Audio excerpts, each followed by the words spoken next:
Team इंडियानं ऑस्ट्रेलियाला ऑस्ट्रेलियात जाऊन सलग 2 टेस्ट सिरीजमध्ये हरवलं. तर दुसऱ्या सिरीज वेळी तर बेन स्ट्रेनच्या जोरावर ऑस्ट्रेलियाला झुकवलं. इंग्लंडला लॉर्ड्स टेस्टवर हरवलं. वेस्ट इंडिजला तर समोर उभंही राहू दिलं नाही. मागच्या 3 वर्षात म्हणा किंवा त्याआधी म्हणा, टीम इंडियानं एशियाबाहेर England, West Indies, New Zealand, Australia सगळीकडे टेस्ट सिरीज जिंकल्यात. अपवाद आहे तो फक्त साऊथ आफ्रिकेचा. दरवेळी साऊथ आफ्रिकेत जाऊन टेस्ट सिरीज खेळायच्या आधी फायनल फ्रंटियर असं म्हणून लय हवा केली जाते. आफ्रिकेत जिंकलो की जगात सगळीकडे जिंकलो असा माहोल तयार केला जातो आणि टीम इंडिया पुढच्या वेळी फिक्स सिरीज जिंकू असं म्हणत परत येते. हे सगळं सांगायचं कारण अर्थातच टीम इंडियानं हरलेली आफ्रिकेविरुद्धची पहिली टेस्ट मॅच. 5 दिवस टेस्ट मॅच होईल. मस्त 31च्या आदल्या दिवशी मॅच बघत चिल करता येईल या अपेक्षांना 3 दिवसात चंदन लागलं. कारण भारतानं मॅच 1 इनिंग आणि 32 रन्सनं तिसऱ्याच दिवशी हारली. 2 मॅचेसच्या सिरीज मधली एक मॅच हरल्यानं सिरीज जिंकायचा चान्स चुकला आणि मग डोक्यात एक सिंपल प्रश्न आला, टीम इंडिया साऊथ आफ्रिकेत का जिंकत नाही? विषय फक्त एका टेस्टचा नाही तर कधीच न जिंकलेल्या टेस्ट सिरीजचा आणि मागच्या 3 दशकात जिंकलेल्या फक्त 4 टेस्ट मॅचचा आहे. नेमके कारण काय तीच पाहूयात या व्हिडिओमधून. नमस्कार, मी चिन्मय आणि तुम्ही पाहताय बोल भिडू. थेट मुद्द्याला हात घालू. पहिलं कारण आहे आफ्रिकेतल्या बॉलिंग कंडिशन्स. ऑस्ट्रेलियात स्पीड, इंग्लंड न्यूझीलंडमध्ये स्विंग आणि वेस्ट इंडिजमध्ये टप्पा पकडून होणारी बॉलिंग या गोष्टी खेळून काढल्या की बरेच प्रॉब्लेम सोपे होतात. साऊथ आफ्रिकेत मात्र यातली प्रत्येक गोष्ट खेळून काढावी लागते. त्यातही सगळ्यात मोठं आव्हान असतंय अनइव्हन बाउन्स. म्हणजे इथे डेल स्टेन 140+ न टाकतो तो डेंजर वाटतो आणि व्हर्नॉन फिलँडर 130 न टाकतो तरीही तो सुद्धा डेंजरच वाटतो. आफ्रिकन पिचवर बॉलला सीम मुवमेंट जास्त मिळते, बॉल लेट खेळावा लागतो आणि इथंच भारताच्या बॅटर्स कडून चुका होतात. त्यातही आफ्रिकेत पिच कडून मिळणारी मदत थांबत नाही. म्हणजे इंग्लंडमध्ये स्विंग होणाऱ्या कंडिशन्स नसल्या, पाटा पिच असलं तर बॅस बॉल खेळता येतं. ऑस्ट्रेलियात एकदा बॉल जुना झाला की बॉलर्सचा कचरा होऊ शकतो. आफ्रिकेत मात्र पिच डेड होत नाही, सीम मुवमेंट मिळत राहते. बॉल कधी खाली राहतो, कधी कीपरच्या डोक्यावरून जातो. त्यात भेगा पडल्यावर विषय संपलाच. भारताचे बॅटर्स ऑस्ट्रेलियात खेळण्यासाठी पेस बॉलिंगची प्रॅक्टिस करतात, इंग्लंडसाठी स्विंगिंग कंडिशन्सची. पण आफ्रिकेसाठी कुठलीच गोष्ट ठरवून करता येत नाही. त्यामुळं इथं मॅच प्रॅक्टिसच्या जोरावरच डाव खेळावा लागतोय. पण टीम इंडिया मॅच प्रॅक्टिस न करता थेट मैदानात उतरते आणि भारताचा डाव गडगडला ही हेडलाईन छापून येते. त्यात आफ्रिकेला मिळणारा बोनस म्हणजे या बॉलिंग कंडिशन्स भारताच्या बॉलर्सलाही मदत करत असल्या तरी त्यांचे बॅटर्स लहानपणापासून अशाच पिचवर खेळत आलेत. त्यातही त्यांच्या बॉलर्सला मिळणारा अप्पर हँड असतो तो उंचीचा आणि टप्पा नेमका कुठं ठेवायचा याच्या सरावाचा. दुसरं कारण आहे भारताचा अपुरा बॅटिंग प्लॅन.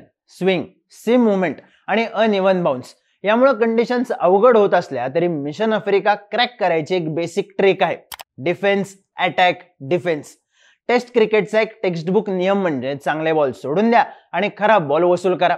इथं सुरुवात डिफेन्स न केली तरी सेटल झाल्यावर खतरनाक अटॅक करणं आणि बॉलर्सनं लय पकडली की पुन्हा डिफेन्सवर भर देणं हाच बेस्ट पर्याय असतो. या टेस्टचं बोलायचं झालं तर KL Rahul, Dean Elgar, Marco Jansen, Virat Kohli आणि शुभमन गिल या मॅच मधल्या टॉप स्कोरर्सचे बऱ्यापैकी रन्स हे बाउंड्रीज मध्ये आलेत. गिल सोडला तर इतर चौघांनी सेटल झाल्यावर सिंगल डबलवर जास्त भर दिला नाही. चान्स मिळेल तसा बाउंड्री मधून रन्स वसूल केले. आफ्रिकन प्लेयर्स ही गोष्ट सरावानं करतात. पण भारताच्या बॅटर्सचा अटॅक की डिफेन्स हा फॉर्म्युला शेवटपर्यंत अनक्लिअरच वाटतो. साहजिकच कुणीतरी एक बॅटर जबाबदारी घेऊन शेवटपर्यंत थांबतो, पण त्याच्यावर टॉप ऑर्डर कडून न मिळालेल्या सपोर्टचं ओझं असतं आणि दुसऱ्या बाजूनं टेल एंडर्सच्या पडणाऱ्या विकेट्समुळे रन्स करण्याचं प्रेशरही. आफ्रिकेतल्या टेस्ट मॅच मध्ये पूर्ण बॅटिंग युनिट जबाबदारीनं खेळलंय असं फारसं घडत नाही. उदाहरण देऊन सांगायचं तर 2011च्या सेंचुरियन टेस्ट मध्ये गंभीर सेहवागनं ओपनिंगला येऊन 50 केली. त्याच्यानंतर 5व्या नंबरला आलेल्या सचिननं सेंचुरी केली आणि 8व्या नंबरवर आलेल्या धोनीनं 90 रन्स. मिडल ऑर्डर आणि टेलेंडर्स मध्ये द्रविडची भिंत सोडली तर आनंदी आनंदच होता. हेच या टेस्ट मॅच मध्ये पहिल्या इनिंगला केएल राहुलनं सेंचुरी केली आणि दुसऱ्या इनिंगला कोहली आणि गिललाच डबल डिजिट स्कोर करता आला. एकट्या दुकट्याच्या जीवावर टीम इंडिया लढली पण जिंकली तेवढी नाही. तिसरं कारण मॅचेसची संख्या. कुठल्याही क्रिकेट टीमला दौऱ्यावर गेल्यानंतर समोरच्या देशातल्या कंडिशन्स समजून घ्यायला, त्यात रुळायला वेळ लागतो. होम टीमला सूट करणाऱ्या कंडिशन्स असल्यामुळे त्यांना अप्पर हँड मिळतो. त्यामुळे अवे टीमला होल्ड मिळवायचा चान्स दुसऱ्या तिसऱ्या टेस्ट नंतर चांगला तयार होतो.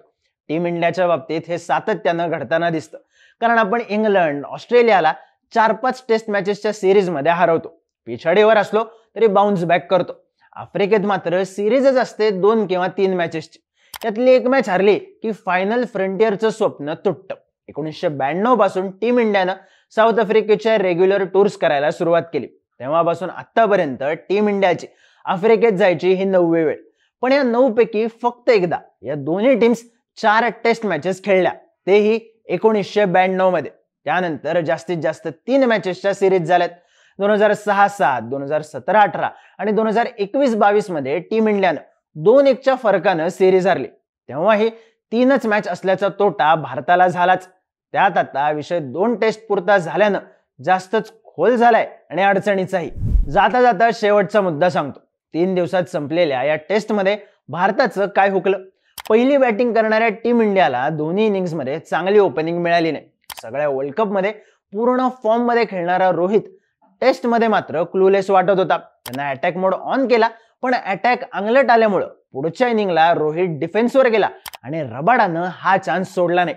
मिडल ऑर्डरमध्ये गिल आणि अय्यरवर मोठी जबाबदारी होती, पण त्यांना पुजारा आणि रहाणेची जागा भरून काढता आली नाही. राहुल आणि कोहली या दोघांवरच बॅटिंग डिपेंड राहिली.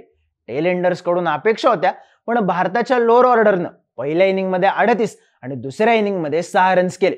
बॉलर्सच्या बाबतीत बोलायचं झालं तर बुमराह आणि सिराजनं तिखट बॉलिंग केली. दुसऱ्या बाजूनं शार्दुल ठाकूर आणि प्रसिद्ध कृष्णानं खोऱ्यानं रन्स दिले.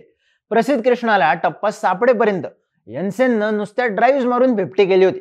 साऊथ आफ्रिकेचे ओपनर्स, चेंजिंग बॉलर्स आणि टेल एंडर्स यांनी याच्या अगदी उलट परफॉर्मन्स दिला. त्यांची टीम जिंकली. जयस्वाल, अय्यर, गिल, प्रसिद्ध या कमी अनुभवी प्लेयर्सला पहिली टेस्ट चांगली जड गेली. आफ्रिकेची बॉलिंग, तिथलं वातावरण, कधीही उसळणारा बाउन्स आणि अगदी शेवटच्या क्षणी बॉलला मिळणारी सीम मुवमेंट या गोष्टींचा सराव व्हायला या बॅटर्सला वेळ लागेल. पण तोपर्यंत सिरीज निघून गेली असेल. वर्ल्ड कप हारल्याचं दुःख विसरायला या टेस्ट सिरीजकडे पाहिलं जात होतं. पण आता पहिली टेस्ट हारल्याचं दुःख विसरायला का होईना दुसरी टेस्ट जिंकायला हवी. तुम्हाला काय वाटतं? साऊथ आफ्रिकेत टीम इंडियाचा प्रत्येक वेळी विषय कुठं गणतो? तुमची मतं कमेंट करून सांगा आणि अशाच इंटरेस्टिंग व्हिडिओजसाठी बोलबिडूच्या YouTube चॅनलला सबस्क्राईब करायला विसरू नका.